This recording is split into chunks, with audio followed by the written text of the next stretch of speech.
মার্কিন সংবাদপত্র the new York টাইমসের এক বিশ্লেষণে বলা হয়েছে, ইরান যুদ্ধ যুক্তরাষ্ট্রের সামরিক সক্ষমতার সীমাবদ্ধতা এবং বৈশ্বিক নেতৃত্বের চ্যালেঞ্জকে সামনে নিয়ে এসেছে।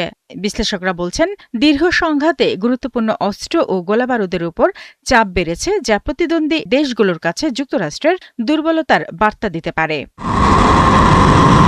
প্রতিবেদনে বলা হয়, সামরিক চাপ সত্ত্বেও ইরান তার কৌশলগত অবস্থান ধরে রেখেছে। দেশটির পারমাণবিক ও ক্ষেপণাস্ত্র কর্মসূচি ক্ষতিগ্রস্ত হলেও পুরোপুরি ধ্বংস হয়নি এবং হরমুজ প্রণালীর উপরও প্রভাব বজায় রয়েছে। এদিকে যুদ্ধের প্রভাবে যুক্তরাষ্ট্রের কিছু মিত্র দেশের মধ্যে ওয়াশিংটনের নীতিগত ধারাবাহিকতা ও বিশ্বাসযোগ্যতা নিয়ে প্রশ্ন তৈরি হয়েছে। ফলে তারা যুক্তরাষ্ট্রের সঙ্গে সম্পর্ক বজায় রাখার পাশাপাশি অন্যান্য শক্তির সঙ্গেও কূটনৈতিক সম্পর্ক জোরদারের চেষ্টা করছে।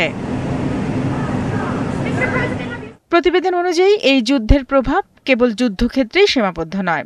আন্তর্জাতিক অঙ্গনে এটি যুক্তরাষ্ট্রের নেতৃত্ব ও বিশ্বাসযোগ্যতা নিয়ে নতুন প্রশ্ন তুলছে। বর্তমান পরিস্থিতিতে কোনো পক্ষই দ্রুত চূড়ান্ত সাফল্য অর্জনের অবস্থানে নেই। ফলে সংঘাতটি সাময়িক যুদ্ধবিরতি ও পুনরায় উত্তেজনা বৃদ্ধির একটি দীর্ঘমেয়াদী চক্রে রূপ নেওয়ার আশঙ্কা তৈরি হয়েছে। শারমিন স্বপ্না, ৭১।